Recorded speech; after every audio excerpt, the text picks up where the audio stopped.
എന്ന് മാത്രമല്ല ഒരു മുസ്ലിം പറഞ്ഞ ആക്ഷേപം അതുകൂടി നിങ്ങൾ കേട്ടോളൂ. ഒരു മുസ്ലിം ആക്ഷേപം പറയാ, കേട്ടോളൂ.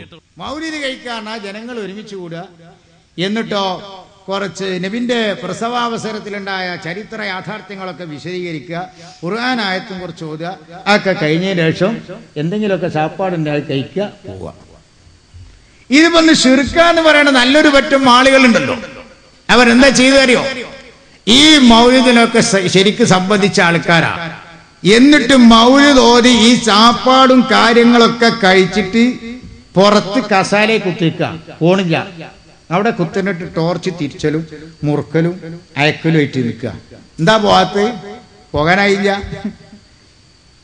അവസാനം എന്തെങ്കിലും കൊണ്ടുവന്ന് കീസയിലിടണം. കീസയിൽ ഇട്ട് കഴിഞ്ഞാൽ ഒറ്റപ്പുള്ളിയായി, ടോർച്ച് ക്ലിയറായി, നവറ്റ അസ്സലാമു അലൈക്കും ആയി. അത് പോകുമ്പോ ഇടങ്ങണിട്ട് നോക്കുക. ഇങ്ങനെ വാങ്ങി തിന്ന ആൾക്കാർ അത് ചെറുക്കാറിഞ്ഞ് നടക്കണം. ഇപ്പൊ പറഞ്ഞത് ശരിയാ. കറക്റ്റ് മുസ്ലിയാർ എന്താ ചെയ്യണം അതൊക്കെ ഉപരി പറഞ്ഞു.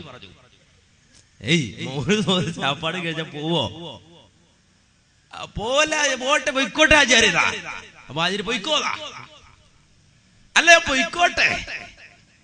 അങ്ങനെ പഴയ കാലത്ത് ഒറ്റപ്പുള്ളി ടോർച്ച് ഉണ്ടല്ലോ, ബാറ്ററിയുടെ ടോർച്ച്, അങ്ങനെ തിരിച്ചിട്ട് ഇങ്ങനെ നിൽക്കലാണ്.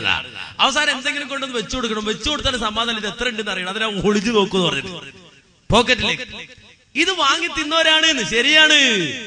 പക്ഷേ അതൊക്കെ വാങ്ങി തിന്ന ആളുകളെ തെറ്റാണെന്ന് മനസ്സിലായപ്പോ അവര് ചിന്തിച്ചു, സുബ്ഹാനല്ലാഹ്, ഭക്ഷണം കിട്ടും, കാശും കിട്ടും, പക്ഷേ ഇതുമായി നിന്നാൽ നാളെ നരകമായിരിക്കും ഉണ്ടാവുക. അതുകൊണ്ട് അതിനോട് സലാം പറഞ്ഞു, പുറത്തു പോന്നു.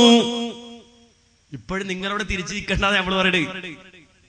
നമ്മൾ പറയുന്നത് ഇനി നിങ്ങളൊക്കെ തിരിച്ചു നിർത്തിയേക്ക്, ഒരൽപ്പം പട്ടിണിടത്താലും കുഴപ്പമില്ല, ഇച്ചിരി പ്രയാസം സഹിച്ചാലും പ്രശ്നമില്ല.